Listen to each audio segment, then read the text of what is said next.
The show's about to start. Are you ready?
Hey guys, what's going on? Welcome to the show.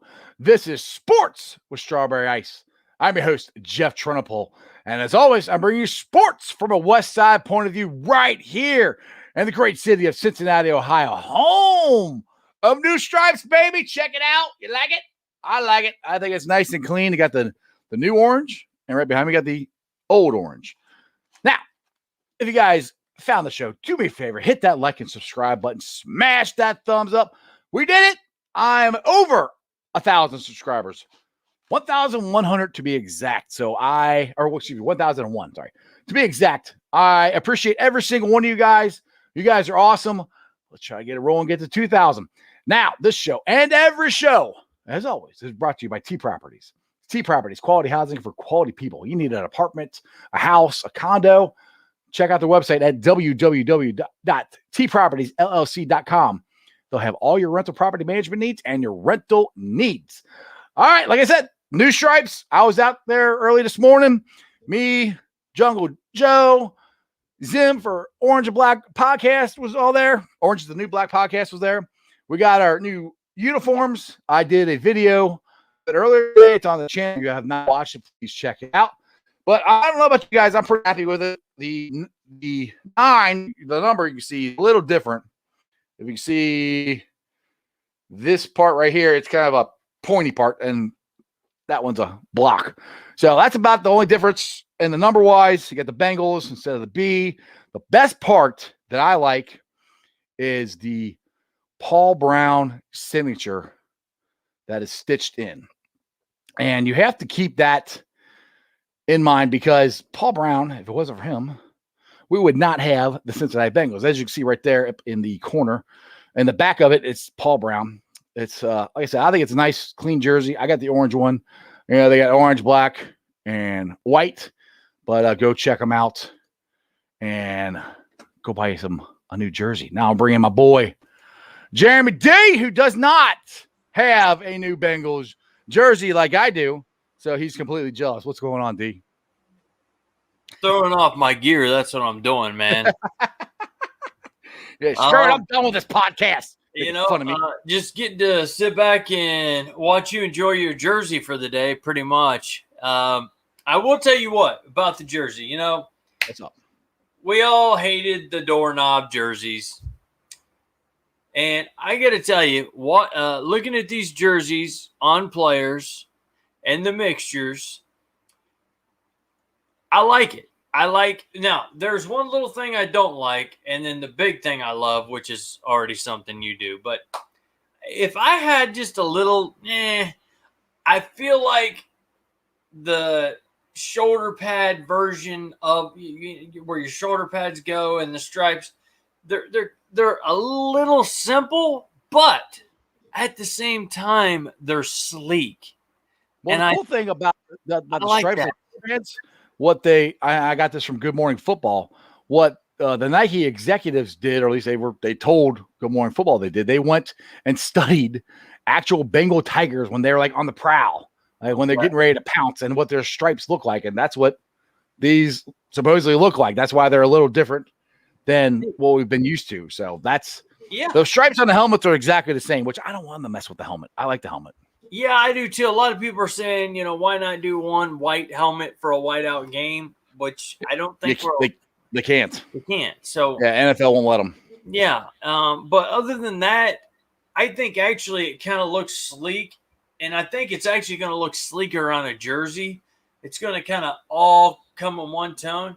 I even like the black ones. I feel like the black ones are a little even darker and some darker orange. They played around with. I love it. Well, this is definitely a brighter orange than the old jersey. It is. It's way more. It's more. Just to answer Brad's question here, it was $150 at the pro shop. Is what it was. Yeah. So I already asked Brad. Not what you wrong though. Good question. Exactly. But yeah, 150. But I'll be there, and I love the Paul Brown, dude. You can't beat that stitching. Yes. Dude, that's awesome. That's great. Good, well done to whoever and however. And we're getting younger in the front office, so I can just see things moving forward, man, and getting better and better for the Bengals. Yeah, I'm very happy with it. But let's get on to our guest who was able to join us today. Now, if you guys ever check out his podcast, he's Jeff Carr. He's from the Locked On Reds podcast. He does it he literally does it every single day, especially during the season. So if you want to know anything Reds, this guy is more locked in on everybody. So let me do this real quick and I'll bring him in. What's going on, Jeff? How you doing, brother? How's it going, guys? Thanks for having me on. Hey, thanks for coming on the show. I appreciate it, man. It's good to be talking some Reds with you. They are fun and they deserve to be talked about. Exactly. They are 9-6. They're in first place, one game up on the Milwaukee Brewers. I like it. But let's get to news of the day with Red. Nick Castellanos, this is what I call him. Nick Castellanos lost his appeal. Now, I have a question for you guys. And I showed this to Jeff earlier, but does this look like he's instigating anything? I'm just looks like he's the victim. Yeah, I mean, I'm pretty sure Molina's hand is on him trying to pull him back. Yes, that would be right. And he's walking away. I cannot understand how they suspend him. He files an appeal, and then what feels like years later, they're like, yeah, we're going to uphold that. Really? Right. Come on. I mean, this is the one that upset him. That's what upset him. But all he said was, bleep, yeah. He didn't touch the guy. Molina's the one that came out and, oh, you can't do that. No, you can't do that. Dude, come on, relax. Yeah. And then Molina's the one who actually bumped the umpire.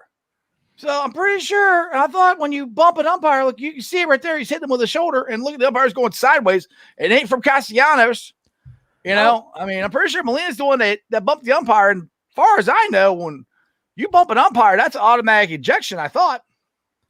Yeah, and the annoying thing is we will never know the reasoning behind the upheld suspension, because when you look at the language as to why he was even suspended, it was aggressive actions and instigating the benches to clear. It's like, last I checked, he was already in the field of play, and the Cardinals are like, a roster full of grown men. So I don't think he caused them to lose their seats. Like, well, why is he the one at fault here? Like, come on.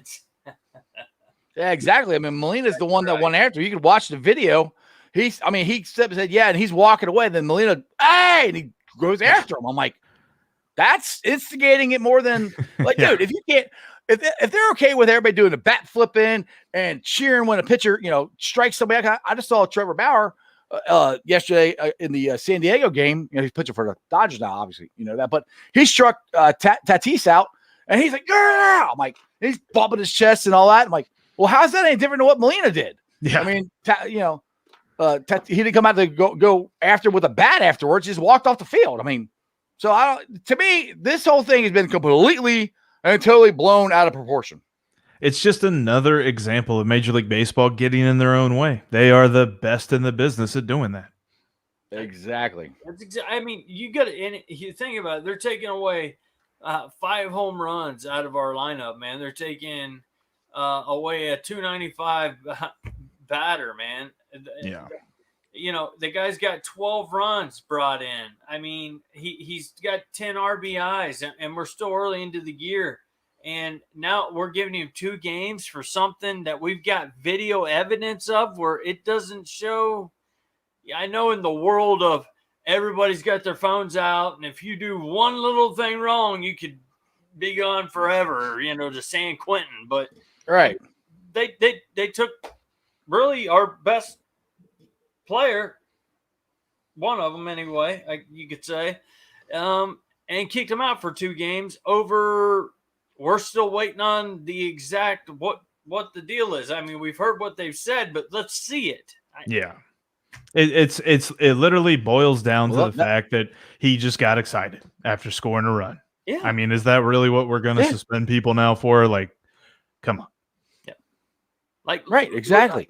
Like Puig used to do back when he was. I'd flip his bat over top of the. I mean, he'd flip it into the pool at Tropicana Field or wherever the hell that is. I mean, come on. Well, one thing that we can all agree on that I think right now Joey Votto needs to be set down. I don't think he's playing so good in the lineup right now. I mean, I'm really concerned about him. And if you believe anything I just said, it's complete sarcasm because Joey freaking Votto is back, baby. Yes, to me, the way he's swinging right now, he's back to the old Joey Votto. I mean, he's looked absolutely phenomenal. Last week, he hit over 400. He had a slugging percentage like over 800. I think it was over 900, actually. It was absolutely insane. Just a great week. And in a game where Shane Bieber dominated the Reds, he didn't dominate Votto because Votto got 3 hits that game. It was just a microcosm of what last week has been for him. And I'm kind of with you. I think they need to set him down so that they can make Arizona's pitchers feel more comfortable. Right, exactly. Well, that was the thing I kept telling people. I'm like, they're like, oh, well, he's only hitting 136 or whatever the heck he was hitting. I was like, yeah, but do you see how he's swinging? Yeah, I mean, he's crushing the ball. It's just going to people, and that's just baseball. I mean, it happens a lot. I mean, this weekend, he hit one of the lowest miles per hour coming off the bat he's had all year. The one, the swinging bunt or whatever he had that went down third base line. He got a double out of it. Yeah, he had 7 hits on the weekend. He actually entered Friday's game with a season batting average of $186. And as he sits right now on the off day, he's got a season batting average of 267. Bam. There you go. I got a question in the chat here from Landon. When is Moustakas coming back? That one, it's just non-COVID related illness. So it's kind of like with Jesse. I mean, he'll probably be back tomorrow. He could be back Wednesday. It's not going to be a situation where I expect him to miss much more time. Right, exactly. So I mean, people actually do still get sick, So it's it's a novel idea. Yeah. They make Mucinex and NyQuil and all that stuff taken since we were kids for a reason, guys. But he's a professional athlete, so he gets the extra stink stuff. Right. There you go. Exactly. Now, I got to give you credit. I'll give you the credit because I don't remember if you said it first or I said it, but we're both saying it about the same time when spring training rolled around that I thought and you thought putting Gino at shortstop was probably their best option, you know, as far as the offense goes and everything. And I think Gino has adapted and he's playing, I think, lately here pretty good shortstop. Now his offense still isn't there. Do you think he needs to? I mean, honestly, do you think he needs a break, or do you think the trying to play shortstop is messing with his batting, or what do you think is up with Gino? I think he's going to be okay. I know that they set him down one day last week, and maybe in hopes that would kind of right the ship a little bit, but it still looked like he was struggling. Like we said, though, I mean, everybody except Joey was struggling against Shane Bieber, so that's the greatest measuring stick. But overall, I mean, he's still looking like there's something missing. There's still a couple of at-bats where it looks like he's trying to get more of an uppercut, trying to get more of a lift on the ball and get that launch angle up and all that good stuff. So hopefully that's something that kind of comes down here in, very near future, because as the other guys in the lineup kind of come back down to earth a little bit, like I've loved what Tucker Barnhart has done, but I do not expect him to hit 380 all year long. So when he comes down, Gino's got to be back on the way up. And I think that that's going to be happening sooner rather than later. And to be honest with you, I will defer credit a little bit because my buddy Steve Offenbaker, the Reds Alert podcast, has been saying Gino is short even before this past offseason. Mostly it just looked that way because they swung and missed on the top 3 shortstop free agents. So it was like, okay, the obvious answer now is to move Gino over there. But then Jonathan India's absolute explosion onto the scene has just necessitated that Gino stay at shortstop. The Red Sparrow. Yeah, Red Sparrow walking up to Pirates of the Caribbean. Exactly. So what you're basically saying with Tucker is, and it goes for Nick Castellanos, you didn't think Nick Castellanos was going to bat 500 all year? I mean, probably not. I mean, there's probably a closer shot of him batting 500 than Tucker hitting 380. But no, but I've loved what I've seen. I've tweeted this out lots of times here this year with Nick Castellanos. He is by far my favorite Red right now. I mean, my favorite Red on the team is Joey Votto, but right now I love Nick Castellanos. And he, to me, has become a big part of this team. And I remember Jim Day was asking him, like, are you a leader of this team? And he goes, I don't know if I'm a leader, but he goes, I'm damn sure not a follower. And I'm like, that's perfect right there. I mean, that's what I love about Nick. It's kind of like, I'll do my work and all I care about is winning. That's it. That's all that guy cares about. And that is infectious, I think, to the rest of the team. For it doesn't matter what you're doing, as long as whatever you're doing is helping the team win, that's all that matters. And that's a great mindset this team has now. And I know it's kind of old school baseball fan thinking when I'm saying what I'm about to say, but honestly, all you got to look at is when he hits a ground ball to third base, dude is still trying to haul ass down first base line and beat out that single. Like there is no off play. Nope. He doesn't take any plays off. Right. I mean, that's a perfect Cincinnati guy. I mean, that's Pete Rose, that's Chris Sabo, that's Barry Larkin. Those guys we love. We love guys like that. Yeah. I mean, that's what makes watching him so much fun. And just, I'm so much happier with the Reds offense this year than last year. Last year, it seemed like they were thinking too much and trying to do launch angles and trying to hit a home run. And Joey Votto came out at the beginning of the year and said, I'm looking to do damage. I want to put a hurting on the ball. And I think that's what the team in general is doing. They're just trying to hit the ball hard somewhere. I mean, Tony Perez, famous words, see the ball, hit the ball. Pete Rose, just hit the ball right back at the middle. If you put a good enough swing on it, it's going to go out. It's going to happen. I love the aggressiveness of this offense right now. And don't get me wrong, I love the idea of launch angle and exit velocity and stuff like that, but more in terms of understanding what happened and not necessarily do I want any of the guys up at the plate thinking like, okay, I need to angle my swing as such and I need to make sure I hit it a certain way. It's like, nah, man, you got to be simple when you're up at the plate. Like maybe think about that stuff in practice and at BP and stuff like that, not during the game. During the game, it's got to be simplified. Yeah, you're looking for a ball in a certain area and you're trying to put a good swing on it. That's I mean, as simple as it gets. I mean, I can't hit 100-mile-an-hour fastball, but I'm not a major baseball player. They can. Exactly. And it's like, anytime that ball is coming up at 100 miles an hour and then they drop in some kind of crazy slider or curveball or the changeup like Luis has or something like that, it's just like, forget about it. Like, stop thinking about it too much and just see ball, hit ball. Yeah, exactly. Now you talk about Luis Castillo. That's Jeremy's favorite pitcher right now. He's kind of struggling right now, isn't he, Jeremy? Yeah, he is, man. And I didn't see it coming really, especially after last year. But you know what? He's going to be okay. We're just he's a few games in. He's going to be just fine. He's going to give it. He's going to get his average back down to hopefully really close to where it was towards the end of last year. And with the way our offense is playing, and this is another thing I like about the Reds and our pitching staff, really. we do have some talent there, Yeah. and we've got talent on the offense as well. Like, and we don't need to be the Yankees. You know, we don't have to go out and spend $200 million to bring this guy in. I mean, we've got a guy, you know, Castellanos, with 12 home runs or 12 runs batted in right now. You've got a guy named Suarez with 11, Moustakas with 10. I mean, you've got Tyler Naquin. Is it Naquin? Yeah, Naquin. Yeah, you said it right. I screwed it up. I had to make sure. I didn't want to screw up on him. But, you know, with 15, Votto's coming up, RBIs, 10 RBIs there. Dude, we have 1, 2, 3, 4, 5 guys batting over 260 right now. I mean, and these guys aren't named.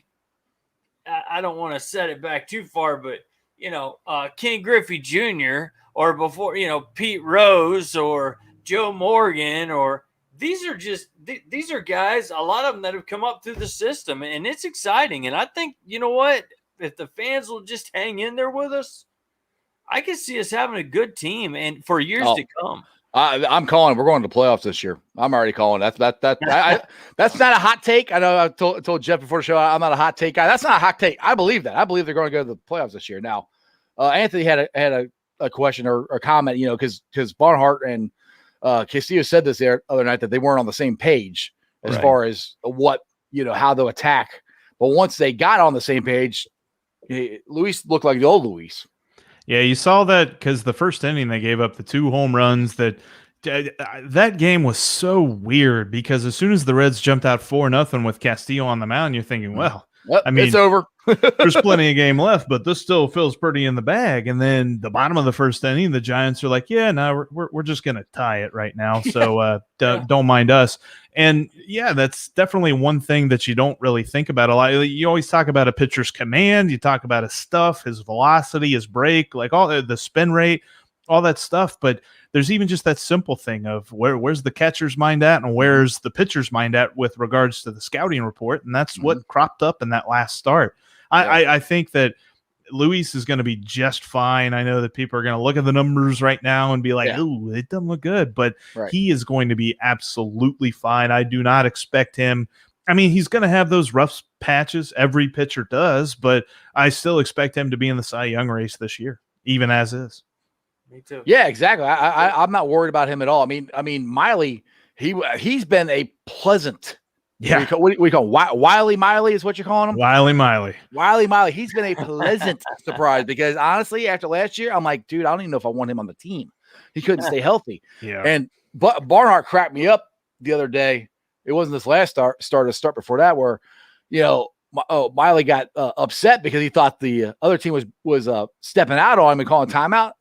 And Barnhart was like, no, it was me. I was getting tired because he just gets the ball back and fires it back in there. He's ready to go. And it reminds me of Tom Browning. It's fun to watch him when he's pitching good. It's so funny to watch him pitch like that because you're just thinking like, man, he has got somewhere to be right now. Like he is not having this. And in that Giants game too, there was another point where the ball boy ran out of the dugout to get a ball that had trickled on back to the backstop. And as he was picking it up and running it back, like Miley was in his motion for the next pitch. You're like, dude, kid, get out of there. Right. You gotta be We're faster trying to play than baseball that. here. What are you doing? It's like, golly, you're going to get hit by some kind of wild pitch or something. But I have loved the idea of what he has done. It's just been fastball, changeup, and he works in the curveball every so often. I know he's trying to work it in there in that last start on Sunday. And to be honest with you, the trouble that he ran into was partially the defense's fault. Like, I'm not going to make excuses for Wade Miley. Two balls fall in that should have been caught probably. Yeah. And there was a lot of there was that one play that Farmer made that amazing diving stop, and you really got to be a Gold Glove third baseman to even make that throw.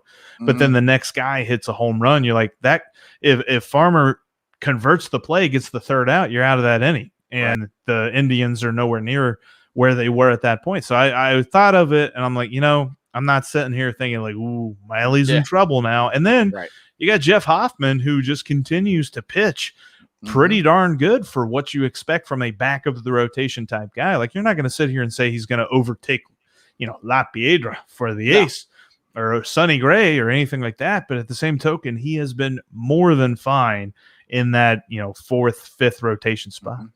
Yeah, that gets me to what I was saying at the beginning of the season. I'm like, everybody kept the prognosticators, kept picking the Reds, like down by where the Pirates would be, like last or 3rd or 4th. I'm like, you guys realize we lost one guy. Granted, he's the best pitcher in baseball. We lost Trevor Bauer, but that's all we lost, and we still got the same team. And I kept saying is if they would change the way their hitting approaches, which you talked about earlier in this show, that these guys are going to hit like they did, like Chris Welch always says, on the back of their baseball card. So that's why I kept saying why are they sleeping on the Reds?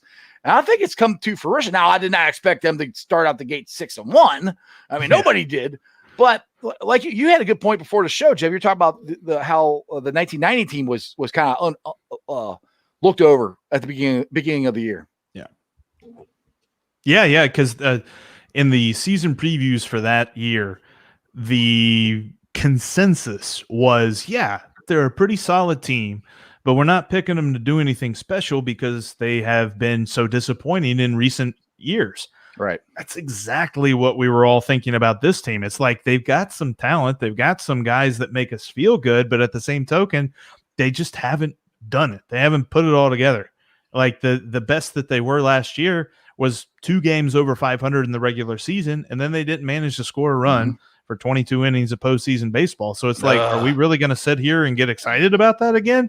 They came out of the gate and they told us, you should, because our first 15 games have been pretty good, and we just got more where it came from, because that's been the biggest issue in years past too, hasn't it? Like, they've come out to a really slow start that you're just like, okay, well, there's this little thing that you can kind of see out here and maybe grasp onto that. They're going to be okay. And we don't have to do that anymore because they're winning ball games. Yeah. I've said that. And I said that too. They got to get off to a good start. I mean, they were 2-5 last year.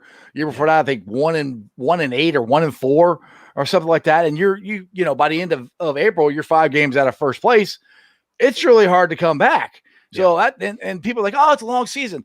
You're right. It is a long season.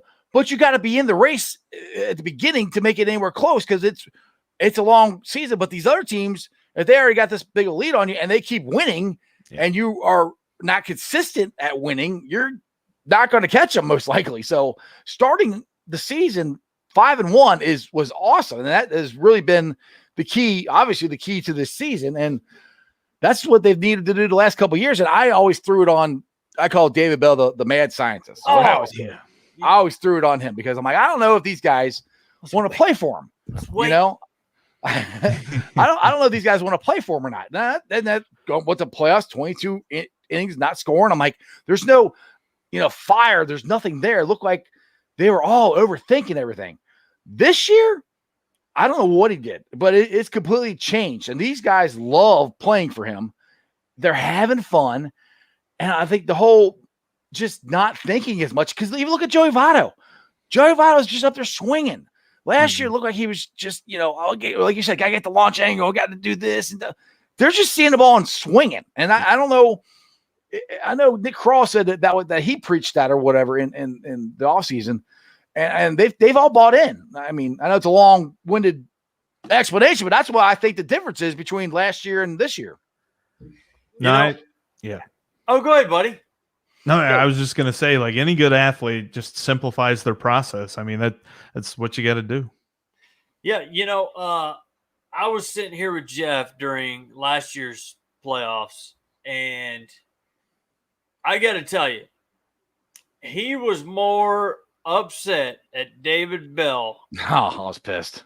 I mean, you would have thought his mama just drug him out of church and spanked him with a belt, about 10, 12 lashes across. You know what I'm saying? You know what? They won 22 innings without freaking scoring.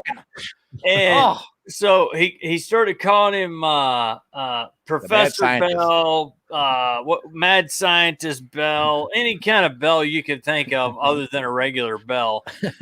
And we were sitting here this year. And it's kind of we were talking, Bell's back, you know, we looked at the lineup. I remember us talking about the lineup, and then we lose Bauer. But you know what? That's what makes this so beautiful. And all you guys out there that are Bengal fans, Buckeye fans, I don't care if you're Wyoming fans, wherever you're watching from, that's what makes this sport so beautiful, is because one year you can literally go 22 scoreless, whatever, it'd be horrible.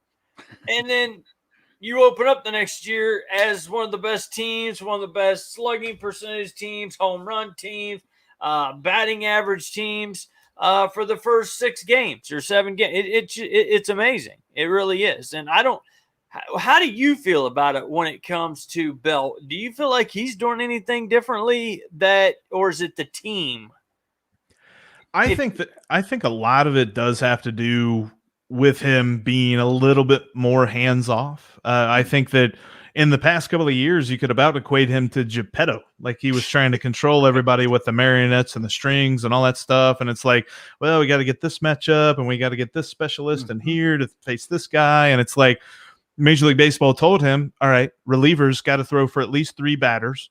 And so that kind of had to make him change it up a little bit. And then they started getting a pretty solid, lineup in there. It's not as if they are completely all platoon at every position. So you've got guys that you can't take out. Jesse Winker can hit left-handed pitchers now. You can't take him out. You've got, obviously you're not going to take out Joe or Eugenio. And then you've got Castellanos, who proved that he can at least field. He doesn't need a defensive substitute at the end of every game. And things like that are just trying to simplify it for him, because make no mistake about it, dude's managing for his job. But I think the biggest factor in this is he realized, if I'm a little bit more hands off and just kind of let some things fall the way that they may, I'm probably going to be a little bit more successful, because he's not trying to pick the perfect scenario. He's like the reliever who was trying to strike the guy out on the first pitch. That's right. How he managed the last couple of years. And it seems that he's at least changed a little bit from that. Well, you can tell that with the batting order. I mean, he would mix and match and platoon this guy and put this guy down here and had this guy lead off. He's making very, very subtle changes, which is great. And I've never understood the whole thing of moving guys around. Because I'll go back to the Big Red Machine. That was pretty much the same batting order almost the whole. Now I was 2 or 1 when they were born, or they were 75 to 76. But for what I've read, they were pretty much the same batting order almost the whole time. I know Sparky did switch some stuff out, but it's pretty much the same lineup when the starters are in there, the same batting order. And that's one thing I'll give. Like I said, I've said this, if Bell does good, I will say I was wrong, and I'm wrong. He's doing really well. So, and I'm happy because I want him to do good. If you're wearing the Reds uniform, you're wearing the Bengals jersey, you're wearing the Bearcats, I want you to do good. I'm going to call you out when you don't. But if I'm wrong, I'm wrong. So I'm happy to be wrong. I'm glad. I'm good with it. Yeah, and I always default to, especially with the idea, because there's a part of me that wants things to work a certain way, wants a bullpen to work a certain way, wants a lineup to work a certain way. But then there's the other part of me that realizes that, baseball's not played by robots, that's played by human beings. And there are certain feelings that we all have. We all want to go to work each day and understand the job that we are expected to do. We all want to have at least some kind of a routine that we can be comfortable in. And if you're telling a guy that one day he's got to come in and be the 8th hitter, and then the next day he's got to come in and be the 2nd hitter, and then the next day he's hitting cleanup, and then, it doesn't work that way. Like, human minds are not wired to be okay in literally every situation, every single day. So you got to find what works best for each individual player, and then couple that with what works best for the team. And that's what makes it so hard to be a manager of a baseball team or a coach of a football team, because they all have to do that same thing. They got to manage human egos with the winning strategies and see how they best fit together in the puzzle that is success. Yeah, exactly. That's true. So you we're at 6:00 now. You got time to hang out some more, or do you need to jump off here, Jeff? Let's hang a bit. Cool, man. All right, I want to get this out there. To make sure everybody knows what you're watching. You're watching Sports with Strawberry Ice on YouTube. You can follow me on Facebook, Twitter, and Instagram, all under Sports with Strawberry Ice. And our guest today from Locked On Reds is Jeff Carr. You can follow him at Twitter at Jeff Carr with 3 Fs, right? 3 Fs, 2 so Rs. Make sure you guys are following him on there. He does the Locked On Reds podcast, and every single day he's talking about his addiction is the Cincinnati Reds. Yes. So that brings me to the bullpen, what we were just talking about there of I love my favorite team of all time is the 1990 wire-to-wire team. I love the Nasty Boys. Yeah. I've been dying for the Reds to get something like that. I was kind of hoping they might have it this year with Sims and Garrett and maybe Michael Lorenzen, but Lorenzen's hurt. Garrett hasn't pitched all that great. So that's my one concern with the team right now is we need to get more consistency out of the bullpen. What are your thoughts on that? So far, it's those two guys at the top. I think Doolittle has at least done some work to calm down a bit, because earlier on it just didn't seem like he had it all there, and I think he's starting to get into a groove. So maybe he can become that third reliable option. And then also the whole idea with TJ Antone and trying to know what his role is going to be. I mean, obviously, he is the rubber arm security blanket right now who can throw 1 inning, or he can throw 3 innings, or he can throw, he almost got a 4-inning save the other night in San Francisco. So it's interesting to see how he is employed. He might be the best pitcher that they've got. So then you look at Amir Garrett and you look at the performances that he's turned in so far, and you kind of wonder. Earlier on, he came in 2 games that were blowout wins for the Reds. There was no need for him to worry about a save situation or anything like that. And you're thinking, okay, maybe he's a little bit relaxed in his mind, and then he gives something up, and then he gets himself keyed up, and he's fine. Right. His last couple of outings have looked all right. And then Lucas Sims has just been a stalwart. He gave up that home run earlier on. I forget exactly who it was. I think it was against Arizona. Yeah, and, I think so, yeah. But outside of that, he has pitched a very nice, clean slate. And so you've got the personality, just kind of personality duplex that is Amir Garrett's fiery passion and Lucas Sims' calm collectiveness on the mound. And I love seeing that. And I'm hoping that Doolittle can be that third cog in the wheel. And then everybody else is a middle relief option that kind of helps out in the middle innings. But as it is right now, I am with you. Outside of those 2 guys, it's a coin flip. Like, I love seeing El Perez and Carson Fulmer, but I know that they're not there yet. No, but Perez, he looked great his first 2.5 outings. And then here lately, you don't know what you're getting from him. Yeah, he really had some trouble throwing strikes out in San Fran. Now, he's had 2 outings this past weekend that he was phenomenal at least keeping Indians hitters off balance and not walking people. That's what I've been looking for the most with him. It's like the worst thing that you can do as a reliever is walk a guy, give up free passes on bases on balls and things like that. He's not been doing that here the last 2 outings, so hopefully he can continue that. But he falls squarely within that category of where's the consistency, because he surely isn't being consistent right now. So hopefully he can keep the consistency with the good performances. Right, exactly. Now, one thing is cool, which Tommy's bringing this up, and I think it's pretty cool that the Reds are 4th in the power rankings according to MLB.com, which I have that right here. Now, the funny thing is, if you look at SI's, I think they got their power rankings. They got the Cardinals above us, which I think is freaking crazy. Yeah. But that good. Oh no, you go. I was laughing. Oh, but yeah, I mean, it's just kind of cool to actually see some love for the Reds, because I mean, last night on Baseball Tonight, the Sunday night broadcast, they're all about Beaver. Oh, Beaver did this and Beaver did that and blah, blah. I'm like, you do realize that's the first game they won against us, right? I mean, we kicked their ass the other 2 games. Well, maybe we kicked their ass the first game. Second game, we came back on 10 innings to beat them. But that just drives me nuts. It's like, well, look how dominating not Justin Bieber. Look how dominating Beaver was. And I'm like, the Reds are in first place, guys. And there was no love, no mention of it. I understand they're talking about the game, but just, I don't know, I wish they'd throw the Reds some love or something, Yeah, and that's kind of where I go with power rankings. I think it's kind of a measure of national respect. In some cases, at least national attention.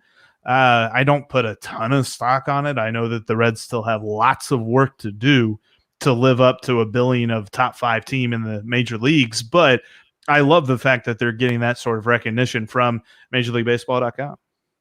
Yeah. Tommy says SI rankings are still invalid. Mr. Rapine needs to walk across the office and smack some of the sense into these guys. No joke. You go get him. You go get him, James. Go get him. Oh my goodness! But hey, one thing the other thing that I like, I want to kind of get into. We talk about TJ Anton and the rubber arm that he is, and I think eventually he's probably going to be a starting pitcher for the Reds. Mm-hmm. A lot of people, well, I won't say a lot. Crown Apple Kid is a regular viewer on here, wanted Hunter Green up here, and I'm like, Hunter Green is not ready.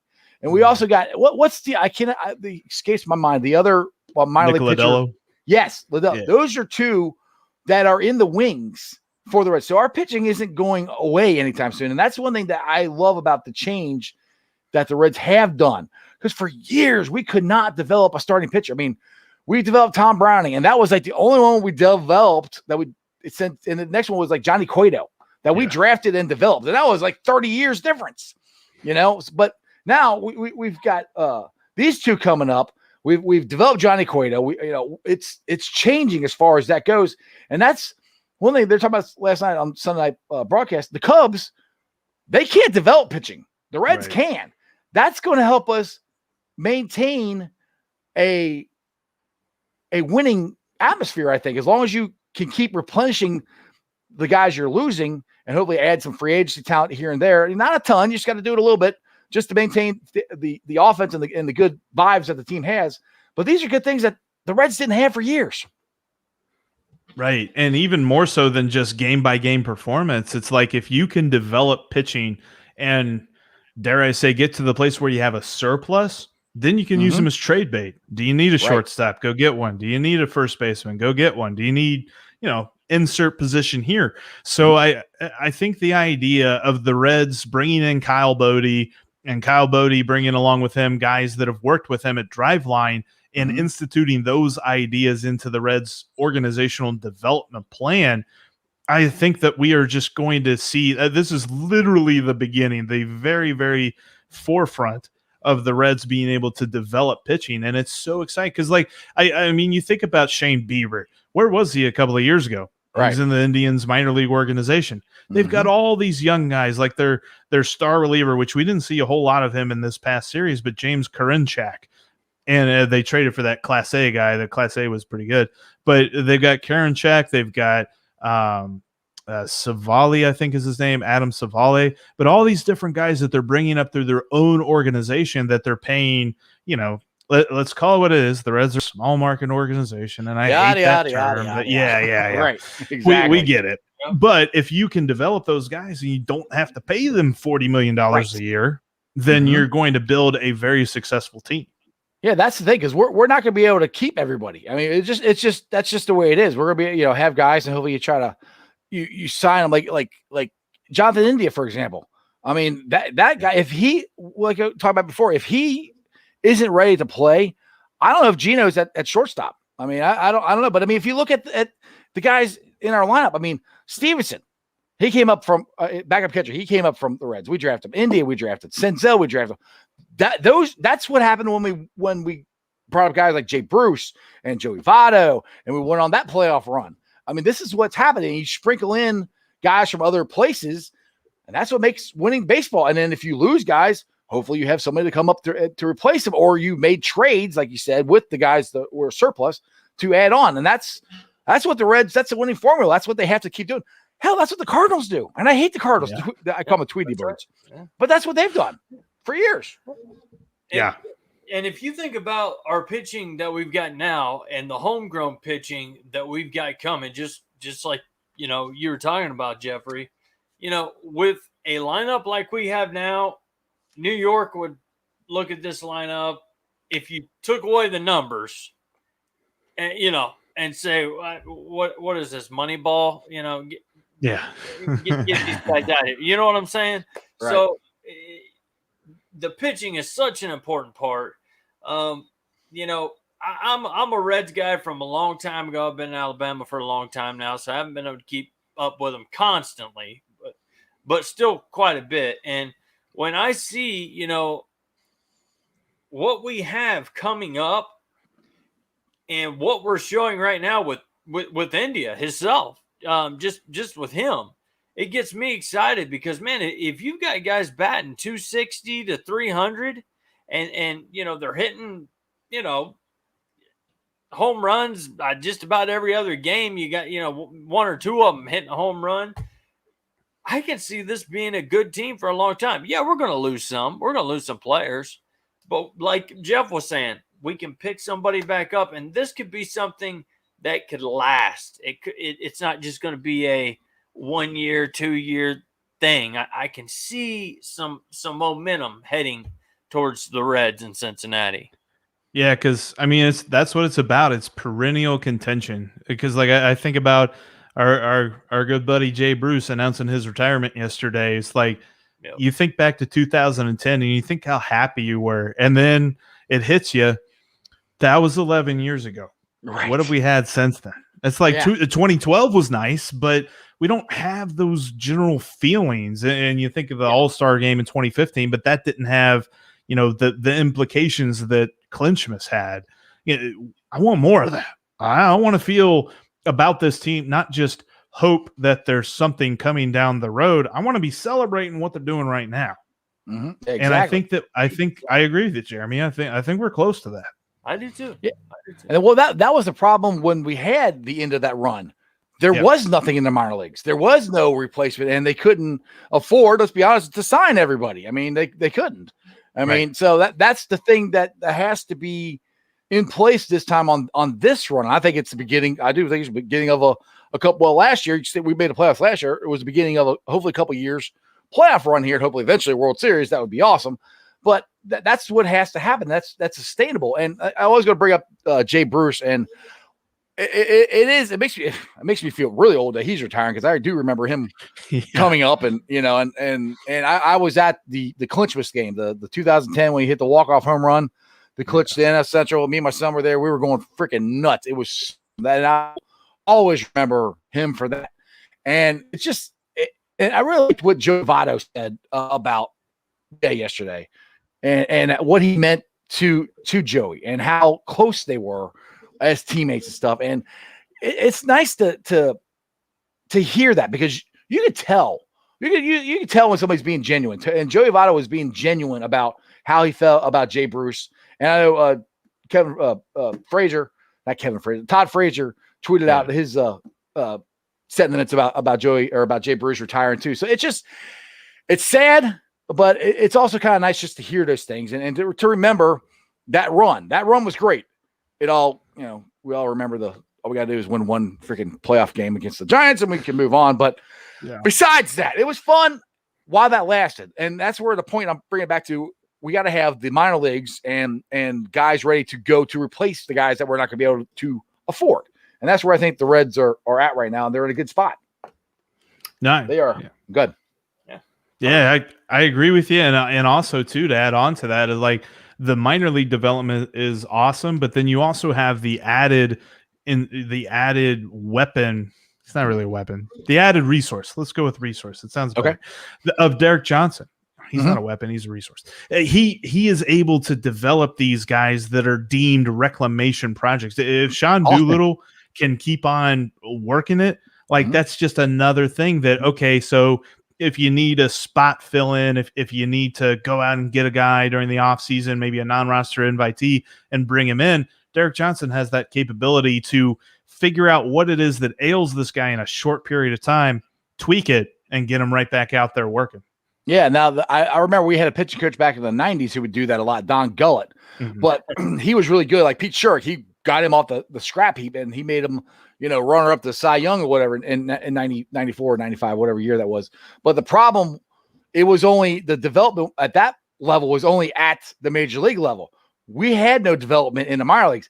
They have a system now. So it's from A-ball all the way up.